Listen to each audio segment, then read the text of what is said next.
Saludos jóvenes. El pasado lunes estuvimos viendo el tema de cavidad nasal. Hablamos sobre los componentes tanto cartilaginosos como los componentes óseos. Hablamos cómo está subdividida, ¿verdad? La cavidad nasal, pues en una cavidad nasal propiamente dicha y en una nariz. Hablamos sobre los componentes de la nariz, tanto externos como internos. Hablamos sobre las narinas, sobre las vibrisas. Hablamos también pues cómo se subdivide la cavidad nasal propiamente dicha. Mencionamos el epitelio respiratorio, el nombre completo, ¿verdad? De epitelio cilíndrico ciliado, pseudoestratificado con células caliciformes. Lo repetimos varias veces. Bueno, lo repetí varias veces. Bueno, hablamos pues de la inervación, hablamos sobre la irrigación, hablamos sobre el plexo de Kieselbach. Busquen ese nombre porque se lo voy a preguntar. Bueno, hablamos hablamos bastante sobre la cavidad nasal, sus componentes óseos, cómo está conformado el tabique nasal. También hablamos bastante sobre eso, lo repetimos hasta aburrirnos, cómo está conformado el tabique nasal y de las funciones de la nariz, ¿verdad? De la cavidad nasal. Hablamos sobre las funciones de la cavidad nasal, en fin. Hablamos bastante y solo nos queda una parte también pues importante para comprender la cavidad nasal, cómo funciona la cavidad nasal, y es lo que corresponde a los senos paranasales. Pues eso es lo que hace falta, nada más de esta clase, solo son pocas diapositivas. Eso es lo que vamos a desarrollar para que puedan tener listo este tema para el día lunes, que vamos a hacer el corto, y ahí veríamos el último tema de macroanatomía para el examen para el primer parcial, ¿verdad? Que ya le pusimos fecha, creo. Sí, recuerdo que pusimos fecha, no recuerdo muy bien ahorita. Pero bueno, y luego pues ya tendría en esta semana, comienzo también a compartir los temas. Bueno, ya empezamos a ver los temas de micro, ya, pero faltan todavía, así que vamos a terminar esta clase, ¿ok? Y es de esto lo que vamos a hablar, de los senos paranasales. Comenzamos viendo pues que los senos paranasales son unas aberturas que encontramos en la cavidad nasal. Comenzamos hablando algo, pero permítanme, quiero ver porque estoy aquí. Oh, ya me ubico, aquí estoy ya. Ok. Hablábamos sobre la inervación. Esta fue la última diapositiva que vimos, pero la vimos ya medio a la carrera. Solo quería recordar pues que la cavidad nasal en sí, mejor dicho, sí, la cavidad nasal en sí, pues está inervada pues por nervios que corresponden al trigémino y el nervio olfatorio. Del trigémino pues solo son dos ramas nada más, las ramas superiores, la rama oftálmica y la rama maxilar. Estos son los ramos encargados de la inervación pues de la zona de la cavidad nasal. En la rama oftálmica y la rama maxilar pues son realmente inervaciones sensitivas, pero no sensitivas en relación a la olfacción, sino que sensitivas en relación a, digámoslo así para entenderlo, al dolor, ¿vea? Pero es más que todo a lo que siente la nariz. Cuando pica, cuando arde, cuando se siente cosquilla, o sea, cuando nos tocamos, o sea, el tacto pues en sí de la cavidad nasal es gracias a las ramas, a la rama oftálmica y a la rama maxilar del nervio trigémino. Ahora, pero también, y esto fue lo que se me quedó, también hay una irrigación, hay una inervación secretomotora. Ojo con eso, secretomotora. Secretomotora se refiere que inerva a las glándulas secretoras, o sea, controla la secreción, es un reflejo simpático, controla la secreción de las glándulas que se encuentran, glándulas de producción de moco que se encuentran en la nariz, y también, y también tiene una función en los cilios, en lo que les explicaba que transporta el moco hacia atrás para ser deglutido. Entonces, esa inervación es gracias al nervio facial, al séptimo par craneal. Me equivoqué diciéndole simpática, es parasimpática. Los extremos son parasimpáticos, el centro es simpático. Espero que recuerden eso de anatomía de la 1. Entonces, la inervación simpática de la cavidad nasal, porque también, o sea, donde hay una inervación simpática, hay una inervación parasimpática. La inervación simpática a nivel de la cavidad nasal se encarga de la regulación del flujo sanguíneo. De eso se encarga, de la regulación del flujo sanguíneo. Entonces, eso es gracias al primer nervio torácico. El primer nervio torácico de la médula espinal es el que se encarga de la inervación parasimpática de la cavidad nasal y controla la irrigación sanguínea. La inervación parasimpática es gracias al nervio facial y se encarga de la inervación secretomotora, o sea, secreción de moco y movilidad del mismo, del moco también. Entonces eso es para que nos quede claro. Y ahí pues tenemos como nervios nervios de los palatinos mayores, los nervios etmoidales anteriores también, que vienen a inervar pues parte de la cavidad nasal. Quiero ver qué nos falta. Bueno, del nervio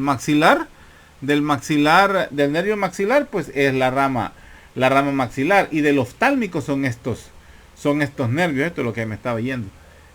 Son estos nervios, la porción anterosuperior, los ramos del nervio nasociliar, son los etmoidal anteriores y posteriores, son ramas de la rama oftálmica, y la rama maxilar que inerva la mitad posterior inferior de los 2/3 de la mucosa nasal, y también los nervios palatinos mayores. Quiero ver, eso lo tenemos aquí está. Este es el bulbo olfatorio del que estuvimos hablando. El bulbo olfatorio, que es como un ganglio, ¿verdad? Del nervio olfatorio, que es un bulbo. Este bulbo descansa sobre el seno etmoidal, donde se encuentra la lámina cribosa del etmoides. A través de la lámina cribosa del etmoides es que penetran las raicillas o las terminaciones del nervio olfatorio y penetran hacia la parte superior de la cavidad nasal. Ahora, estas ramas, estos nervios etmoidales anteriores que encontramos, que vemos aquí arriba, hay uno anterior, hay uno posterior.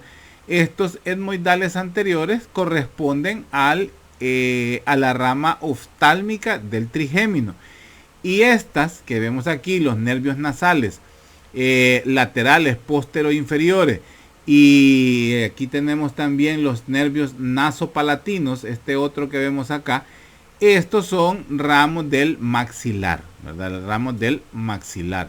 Entonces son los nervios que inervan pues la zona de la cavidad nasal. Ahora veíamos los senos paranasales ya directamente. Entonces, vamos a decir pues que los senos paranasales se van desarrollando, o sea, no son estructuras que nacen con nosotros. Lo que existe son esbozos o algo primitivo, algo rudimentario cuando nacemos. Es decir, no están del todo desarrollados los senos paranasales al nacimiento, se van desarrollando con la edad. Entonces, estos se van a desarrollar como tal si fueran excrescencias. Excrescencias son como crecimientos abultados, como abultamientos, por decir así. Van creciendo pues los senos paranasales. Es decir, que desde la cavidad nasal comienzan a erosionar al interior del hueso.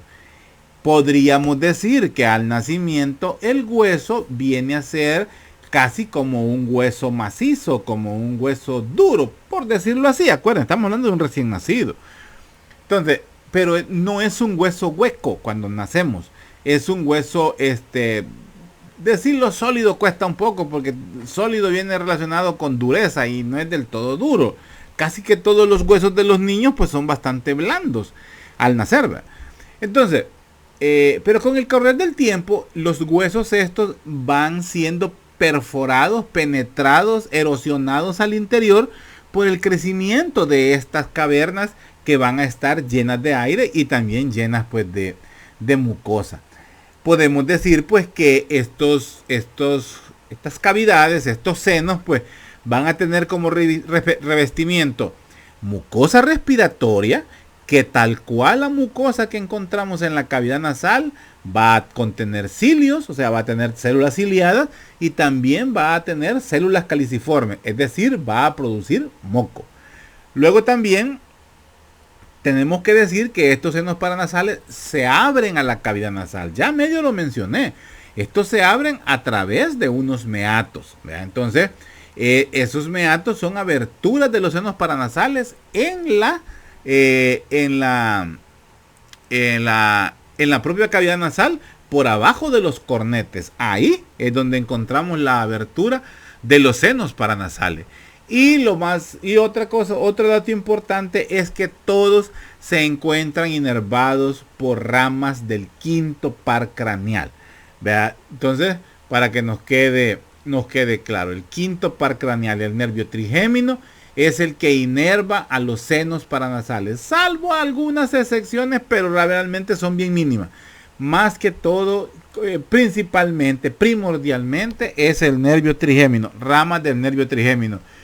Y si ya más o menos comprendimos la distribución de las ramas del nervio trigémino, podríamos decir que las implicadas en la inervación de los senos paranasales son la rama oftálmica y la rama maxilar. La mandibular no tendría nada que hacer aquí arriba, porque la mandibular se encarga de inervar principalmente pues los alvéolos dentarios, que tiene que ver pues con los dientes.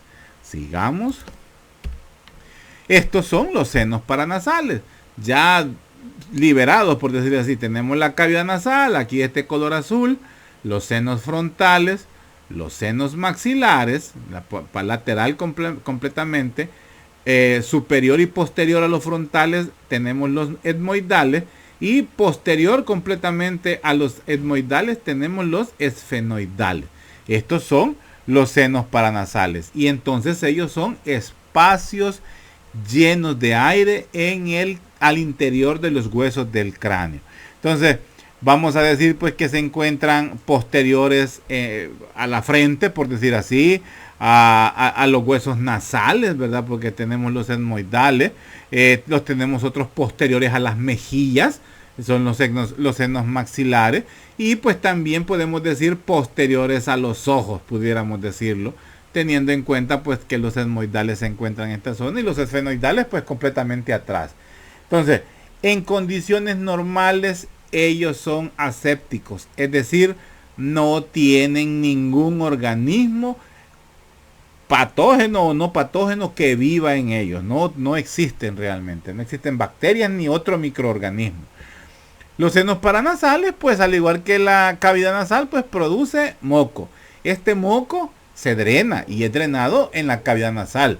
El moco, pues al igual que en la cavidad nasal, es producido para mantenerlo húmedo, para liberarlo de polvo, porque tiene también funciones iguales, y por supuesto evitar la colonización pues por microbios. Es decir, que también podemos encontrar células inmunitarias en la zona de la mucosa nasal. Entonces vamos a ver pues primero al seno frontal. El seno frontal pues se encuentra entre las tablas externas e internas del hueso frontal. Esto de tablas se le llama así, como ustedes pueden ver. Este es el hueso frontal. Este es un corte sagital. Entonces estamos viendo que el hueso frontal tiene dos tablas. Esta es la tabla anterior, la que está en contacto directo con la piel, por decir así, y la tabla posterior que está en contacto con las meninges, ¿verdad? En la parte interna. Estamos en la tabla externa y la tabla interna. El interior es que encontramos el seno frontal. Entonces vamos a ver pues que se encuentra completamente atrás de los arcos superciliares, o sea, los arcos donde por encima encontramos las cejas, sí, las cejas, y por supuesto la raíz de la nariz, es decir, en la zona del nasion. Se encuentran inervados por ramos de los nervios supraorbitarios, ramas del nervio oftálmico o de la rama oftálmica del trigémino. Entonces vemos pues que son dos cavidades. Estas son proyecciones. Esta es una radiografía de Water, ¿verdad? Es una radiografía oblicua, y esta es una AP pues de cráneo. Entonces estos huecos, esto negro que vemos a la par de los ojos, ese es el seno frontal. se toma de esta forma para ver mejor la imagen pues de los senos. Aquí también pues lo vemos. Entonces podemos decir pues que están, que tienen un tabique, eso sí, esto es el tabique. Tienen un tabique que lo divide, es decir, que vienen a ser dos senos paranasales. Entonces tienen un tabique, se llama el tabique interfrontal, así se le conoce como el tabique interfrontal. Y podría ser que se formen 2, 3 o hasta 4 compartimientos por lado. Esto es porque existen pequeñas inserciones de hueso al interior, como paredes, por decir así. Pero estas se comunican entre ellas. Por un lado, tienen mucosa, son húmedas y por supuesto pues están inervadas. Ellas pues, ¿cómo se llama? Tienen una comunicación pues con el meato medio. Ahí desemboca el seno frontal, desembocan en el meato medio. La forma de comunicación es a través del conducto nasofrontal. Así se llama el conducto que ayuda a drenar al seno frontal. El nasofrontal desemboca en el meato medio. Ojo, meato medio, ahí desemboca. El meato medio se encuentra entre el cornete medio y el cornete inferior. Luego tenemos pues que tiene un íntimo contacto con la piel, ya lo decíamos por la parte anterior, ¿verdad? Gracias a la tabla anterior. Atrás pues con la fosa craneal anterior. Por abajo tiene contacto con la órbita. Y también tiene contacto con el hueso etmoides, que lo vemos acá, ¿verdad? Y también con parte del techo de la cavidad nasal. Porque la cavidad nasal, el techo, ya sabemos que lo conforma el hueso etmoides. Sigamos. Ya no tengo el puntero. No, ¿cómo no? Sigamos. Luego tenemos el seno etmoidal. El seno etmoidal, pues comprende diversas cavidades que están situadas en la masa lateral del hueso etmoidal, entre la cavidad nasal y la órbita. Veámoslo aquí. Este es el seno etmoidal, que vemos acá. Es todo que vemos acá. Entonces tiene colindancia con la órbita. Aquí lo vemos también. Que vemos acá es el seno etmoidal. Acordémonos que el seno etmoidal está conformado por los laberintos etmoidales, ¿verdad? Que esos conforman las celdillas etmoidales y esos vienen a ser los senos, el seno etmoidal. Para que lo recordemos, lo quiero ver en el hueso aquí lo vemos. Esto que vemos acá, esto que vemos acá, esto que vemos acá. Este es el seno etmoidal. Estos son los senos etmoidales. Entonces, esta es donde encontramos el laberinto etmoidal. Podemos ver que la parte de este hueso es que conforma la lámina orbital, es decir, el límite medial o la parte medial de la pared medial de la órbita es gracias al hueso etmoidal. Por detrás de esa pared encontramos el seno etmoidal. Volvamos. Estamos donde. Aquí estamos. Entonces está inervado por los ramos etmoidales anteriores y posteriores del nervio nasociliar. Es el nervio oftálmico. Y drena también en el meato nasal medio a través del infundíbulo del etmoideo. Infundíbulo etmoideo, ojo. El del seno frontal es el nasofrontal, así se llama el conducto. El del etmoidal se llama infundíbulo etmoideo. Ojo con eso, se los voy a preguntar. Entonces, el infundíbulo etmoideo pues va a conectar la cavidad nasal con las celdillas etmoidales y por supuesto, y eso sí es muy importante. Ese es un dato que se me iba a ir ahorita. El seno etmoidal tiene cierta comunicación con el seno frontal. Ojo con eso. Tiene comunicación con el seno frontal. Pero y tiene lógica. O sea, es un dato que nos ayuda a afianzar una información Porque ambos senos van a drenar en el meato medio. Ojo, ambos senos drenan en el meato medio. Cuando estaba preparando esta clase, surge de nuevo esta información y yo no le había puesto mucho cuidado, pero no encontré información si existe una comunicación gracias a que el conducto nasofrontal pasa cerca de el seno etmoidal, o si el infundíbulo etmoideo tiene alguna comunicación con el frontal. O sea, no está explicado en la literatura y no ahondé mucho porque tampoco le voy a dar paja. No lo revisé mucho, pero sí el dato está que ambos senos se comunican. Hay que tomar en cuenta que el segundo seno más grande de nuestros senos paranasales es el frontal y necesita drenarse. Además, el seno frontal va a tener ciertos compartimientos al interior. Muy posiblemente alguno de esos compartimientos le va a costar ser drenado, principalmente los más laterales. Por estar más separados de la zona media, es muy posible que utilicen la comunicación con los senos etmoidales para poder drenarse y pues estar libre del exceso de mucosidad que se forma pues en el día a día del trabajo de los senos etmoidales. Entonces aquí veíamos cómo se ve, ¿verdad? El seno etmoidal. Esto que vemos acá en el seno etmoidal. Aquí le falta la pared interna de la órbita, pues ahí encontramos el seno etmoidal, son paralelos.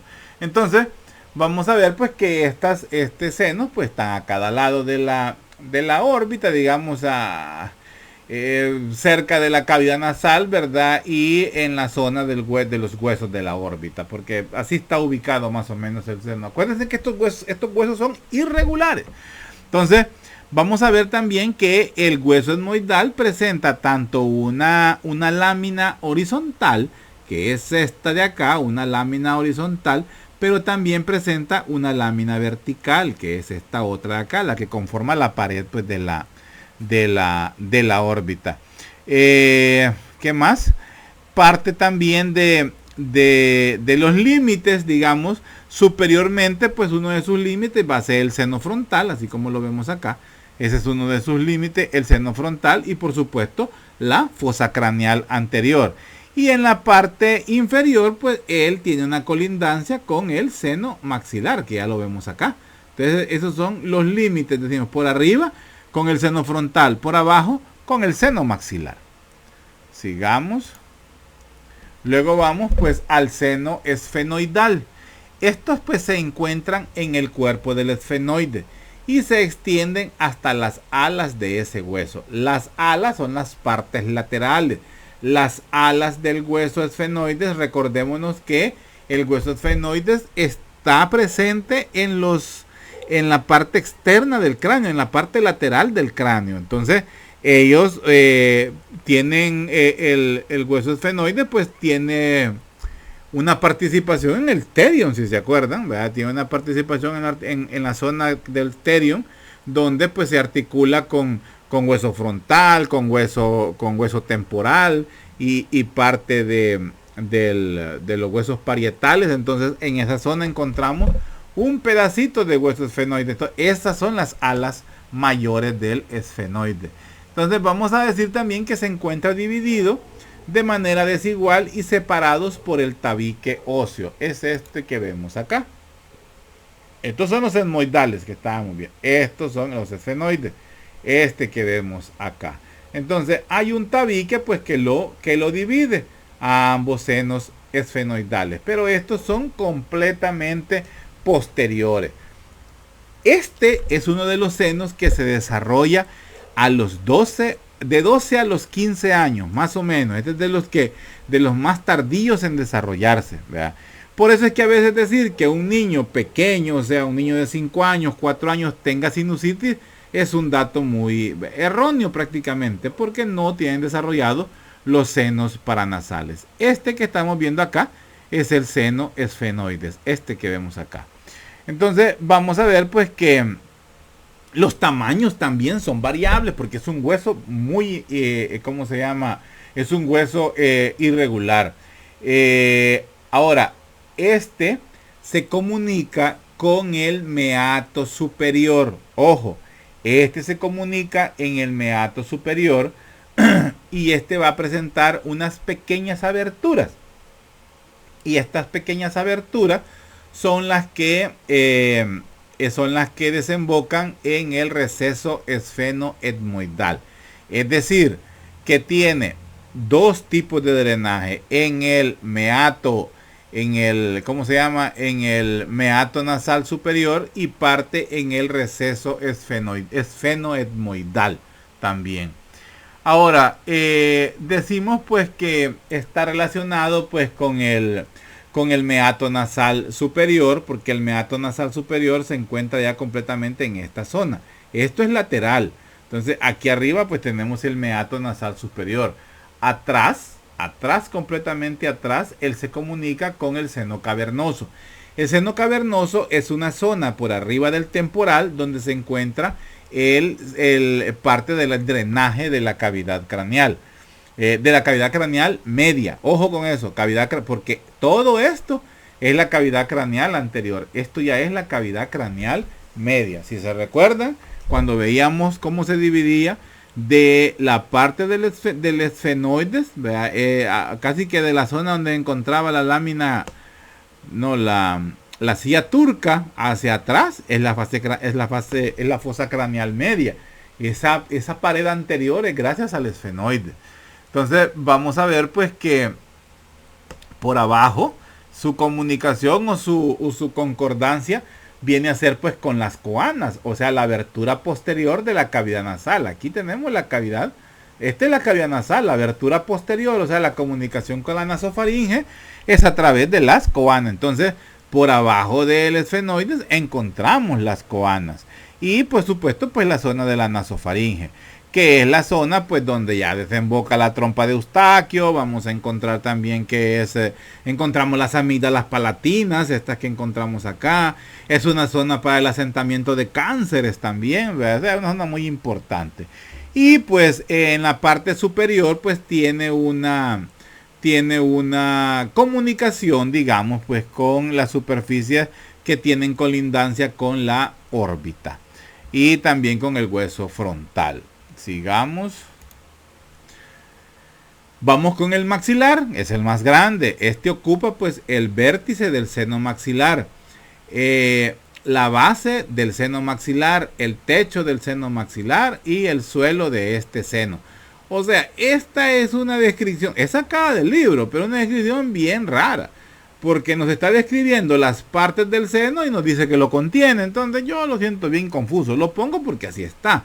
Pero ya lo vamos a ver. La inervación pues proviene de ramas alveolares superiores, anteriores, medias y posteriores de la arteria maxilar. Este es error mío. No es la inervación, es la irrigación. Ojo, ahí lo arreglan por favor. Es la irrigación. Entonces vamos a ver pues cómo este seno pues todas estas son estos son los vértices de los que estaba hablando y la base es la descripción del seno, pero este es el seno frontal. Este que estamos viendo, maxilar. Esto que estamos viendo acá es el seno frontal. Esto es la órbita. Esto es la cavidad nasal. Este es el seno maxilar. Este que vemos acá es el seno maxilar. Esto ya no es el seno. Esto es la boca, porque aquí tenemos la rama de la mandíbula. Esto es la rama de la mandíbula. Lógicamente este hueso que vemos acá es el hueso cigomático. Y donde se está articulando, o donde vemos, esta es la apófisis coronoide. Aquí tenemos el cóndilo de la mandíbula. Este hace contacto con la fosa condilar en el hueso temporal. Entonces, el seno maxilar, o también este tiene nombre propio, fíjense. Este tiene nombre de el antro de Hittmur, así se llama, antro de Hittmur, es el nombre propio, pero aquí le vamos a decir seno maxilar. Es el más grande de todos los senos paranasales. Tiene una forma como de pirámide realmente, porque es un ápex que se va hacia la parte posterior. Podemos decir que es bastante irregular. Bueno, todos son irregulares realmente. Se dirige pues hacia la fosa nasal. Y tiene también cierta ¿qué? Colindancia con la apófisis cigomática, ¿verdad? Con la apófisis cigomática del maxilar. Apófisis cigomática del maxilar, o sea, con cómo se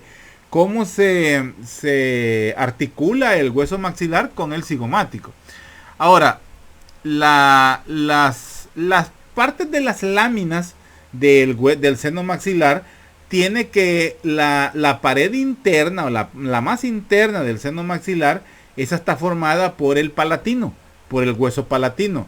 La pared superior, ¿verdad? La pared superior es el piso de la órbita. Esto de acá es el piso de la órbita. Esta de aquí atrás es el hueso palatino. Esta de aquí es el piso de la órbita. Ahora, al nacer, algo muy importante es que al nacer el seno maxilar realmente ocupa un espacio muy pequeño, pues por abajo y posterior prácticamente de la órbita.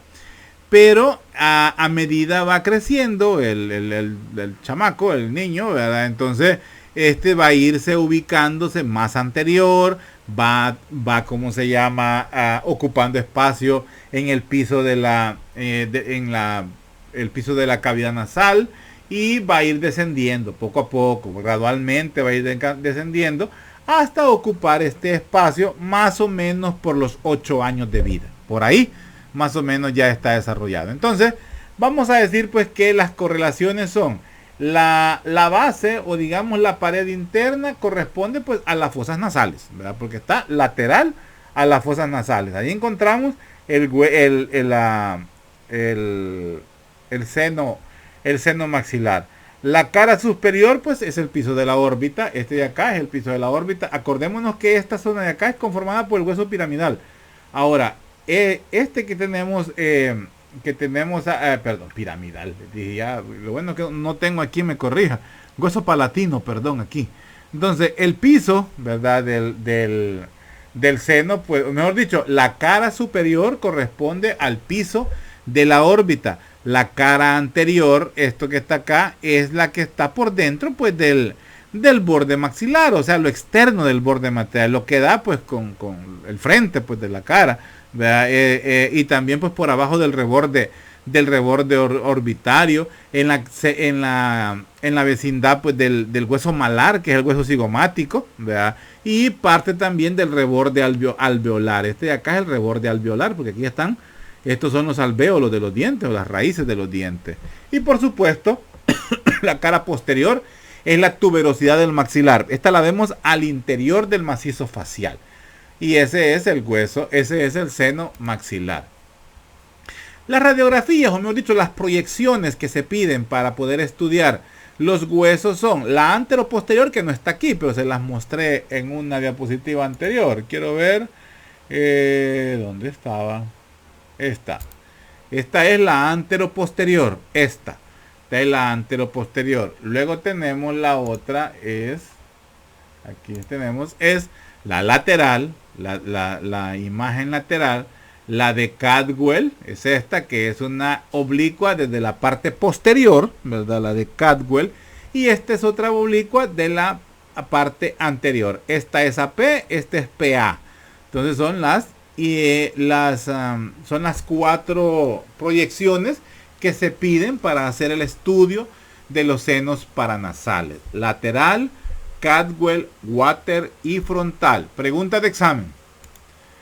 Estas son tomografías computarizadas, ¿verdad? Son de cortes coronales, y aquí vemos los senos también, ¿verdad? Seno frontal, senos etmoidales en la parte posterior, todos los cornetes medios, nos lo está señalando aquí los cornetes medios, los cornetes inferiores, seno maxilar. Aquí pues es muy difícil poder ver el seno esfenoidal. El seno esfenoidal lo podemos ver en una proyección lateral.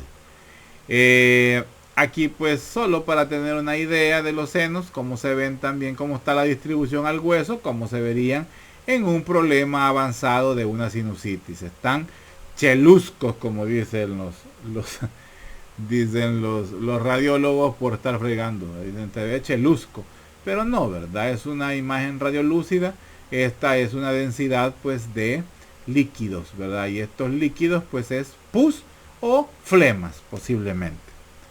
Sigamos. Igual, ¿verdad? Como vemos el seno esfenoides en la parte posterior, como lo vemos el seno esfenoides en esta zona, y como tenemos a la vista la base del cráneo donde tendríamos la fosa hipofisiaria, donde está la hipófisis. Luego pues como se ve una sinusitis, este es un nivel de líquido, así lo vemos, y así vemos la secreción, cómo lo drena, drena moco con pus. Este es el cornete medio, ya les había dicho, el cornete medio, casi por abajo del cornete medio, es donde se da estas secreciones. Investiguen por qué será que mayormente por el meato medio, por el cornete medio, abajo del cornete medio, en el meato medio, porque es que por aquí es donde principalmente se dan los drenajes de pus. Ahí lo investigan. Está chiche. Y aquí pues como se ve estado saludable, ¿verdad? Normalmente pues tiene que verse oscurito, por decir así, los senos paranasales, y como se ve pues en un problema de sinusitis, como lo vemos acá, ¿verdad? Ocupado pues por pus. Esto da dolor, esto da ardor, esto da dolores de cabeza, dolores faciales, constipación nasal, se tapa la nariz, hay una secreción frecuente, muchas veces con mal olor, maloliente, pestilente prácticamente. ¿Qué más? Mucho estornudo, mucho picor nasal, edema nasal, dolor nasal, sangramientos nasales, no se dice así, vea. Ojalá se acuerden cómo se dice. Entonces, eso, pues como se ven los senos, los senos son como cavernitas, o sea, es una caverna con cavernitas, por decir así. Ay, disculpen, pero no es así la cosa, ¿verdad? Sino que son trabeculaciones que tienen los huesos y como que si fuera un panal. Imagínense como una distribución de un panal.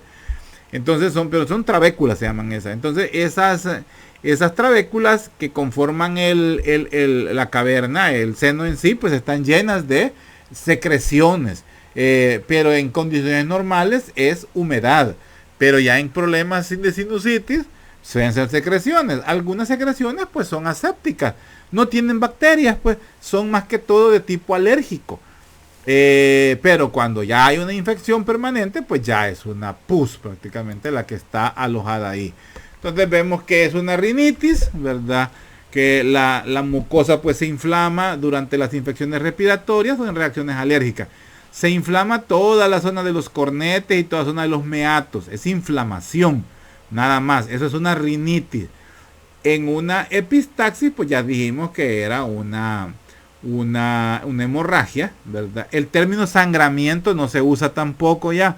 Se dice, es también como el término sangrado. Antes decíamos, cuando yo estudiaba, decíamos ya de último, ya, ¿cómo se llama? Ya como ya nos venían corrigiendo que el término sangrado ya no existía. Sangrado de tubo digestivo, porque ese era un diagnóstico.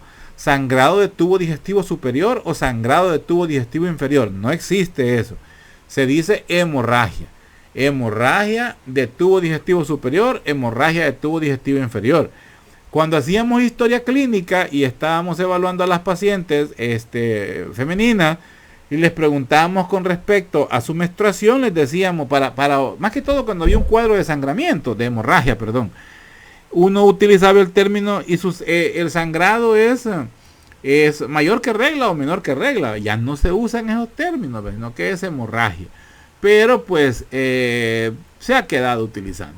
Entonces la epistaxis, pues debido a la hipervascularización que hay en la mucosa nasal, ¿verdad? Y las principales causas pues traumáticas, ¿verdad?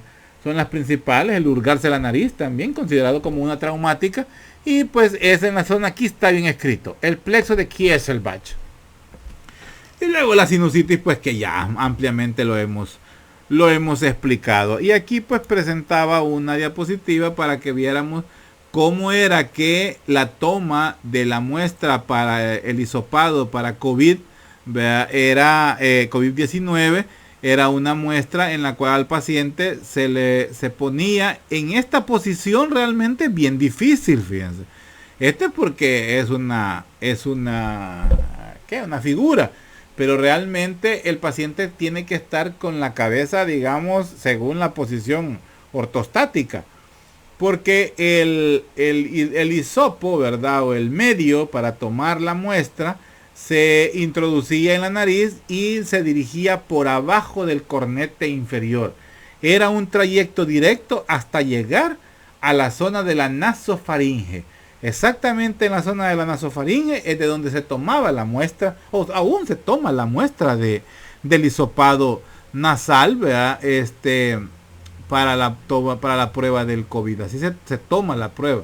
No hay que inclinar la cabeza realmente, sino que el paciente está con el cráneo en posición ortostática. Entonces ahí se introduce el hisopo por la nariz y se va por abajo del cornete inferior. En esa zona se va hasta tomar la muestra. A veces cuando se toma así, se introduce, algunos pacientes le tomaban muestra del techo de la cavidad nasal o de la zona del meato inferior, por ejemplo, del meato superior o del cornete superior, algunos hasta del receso etmoidal. Y no, vea, la zona de la muestra realmente es de la nasofaringe. Y para llegar es por abajo por abajo del cornete inferior, es decir, del que es hueso. Se la voy a preguntar. Y bueno, aquí nos quedamos con esta clase, hasta aquí queda, ¿verdad? La siguiente clase la vemos el lunes allá presencial, que ya es cavidad oral. Entonces nos quedamos hasta aquí, jóvenes. Estudien esta clase para que la podamos evaluar el día ¿qué? El día lunes 22 estaríamos evaluando esta clase. Sí, el lunes 22 estaríamos evaluando esta clase para que ya esté lista para el parcial el día septiembre 12, parece que quedamos. Estoy viendo mi calendario, sí, 12 creo que quedamos. Entonces, para el día 12 yo espero pues ya tener listas las clases de micro. Primero haríamos el 12 el de macro y el siguiente 19 haríamos el de micro. Así haríamos los exámenes. Les daríamos una semana para que ustedes puedan preparar la parte de microanatomía. Entonces pues nos quedamos hasta acá con cavidad nasal. El día jueves estaría subiendo esta clase a la plataforma. Le subiría también las ¿cómo se llama? Las diapositivas. Sí, las diapositivas. Jueves les digo, si ya mañana es miércoles, ya mañana es jueves, sí, es miércoles. Entonces sí, las diapositivas las estaría subiendo. Y bueno, nos quedamos hasta aquí. Estudien mucho. Quiero buenas notas. Estoy viendo pues ya comencé a revisar y estoy viendo que me salen mejor en línea y no en vivo, no en presencial. Eso me dice mucho. Y el chiste de esto pues no es que me hagan trampa a mí, o sea, no es que me den paja a mí, no es eso. El detalle es que ustedes aprendan, de que ustedes afiancen estos conocimientos. Yo ya lo sé, mal o bien ya lo sé, ya lo conozco. Yo lo que quiero es que ustedes transmitirle la información a ustedes. Entonces, yo sé, al final el examen es para pasar, eso lo tenemos claro todos. Un examen, una evaluación es para pasar, eso aquí en China. Pero me interesa que se afiance un conocimiento. Cuando yo les estoy preguntando en clases allá, no crean que es por fregar o porque los quiero joder. En ningún momento, disculpen la palabra, no es mi intención. Mi intención, y si repito y repito y repito, es porque quiero que se afiance. Hay un dicho que dice que para que algo se afiance, ¿cómo es que dice? Para que un clavo entre, hay que darle varios pencazos, ¿verdad? Con el martillo. Pues eso es lo que yo hago, martillar mi información para que quede adentro de sus mentes. Porque me interesa, pues. Me interesa que la información de anatomía quede muy bien cimentada en sus conocimientos, porque esto no van a tener chance de volver a revisarlo, de volver hacia atrás. O sea, sí pueden hacerlo, no les voy a decir que no, pero ya van a tener fácil dónde buscar la información, a qué se están refiriendo, y no los van a agarrar descuidados, ¿verdad? No los van a agarrar perdidos, pues. cuando les hablen de los meatos nasales, o les hablen de los cornetes nasales, o le hablen de los senos paranasales, la ubicación, cómo están distribuidos en el cráneo los senos paranasales, cuál va primero, si el hueso etmoides o el hueso esfenoides, de anterior a posterior. Eso me interesa a mí, que puedan visualizar cómo están ubicados los senos paranasales al interior del cráneo y las colindancias que tienen estos, que del esfenoides está cerca de la silla turca, que el seno etmoides está cerca de la fosa craneal anterior y en relación con la zona de donde está el nervio olfatorio, que el mismo etmoides también conforma la pared interna de la órbita, que el seno maxilar está en relación, tiene cercanía con los alvéolos, que muy posiblemente, lo vamos a ver más adelante, los alvéolos o las fosas alveolares, que donde están incrustados las raíces de los dientes, pueden abrirse al seno paranasal maxilar, y si se abre es una patología muy grave para el odontólogo y para el maxilofacial. Que el seno maxilar en un tratamiento de endodoncia pudiera ser perforado. Si ustedes tienen este conocimiento ya en su mente, van a entender cuando les hablen de eso. Ese es mi interés, que el seno frontal pues está en colindancia con la fosa craneal anterior, y también que el hueso frontal tiene 2 tablas, por ejemplo. Todo eso me interesa, jóvenes. ¿Ok? Así es que bueno, estudien lo más que puedan, y nos vemos virtualmente el día sábado 8:30 para el examen de sentidos especiales. Ese creo que es, sí, sentidos especiales. Y el lunes para el corto de esta clase, ¿ok? Estudien bastante y aprovechen su tiempo. Ok, adiós.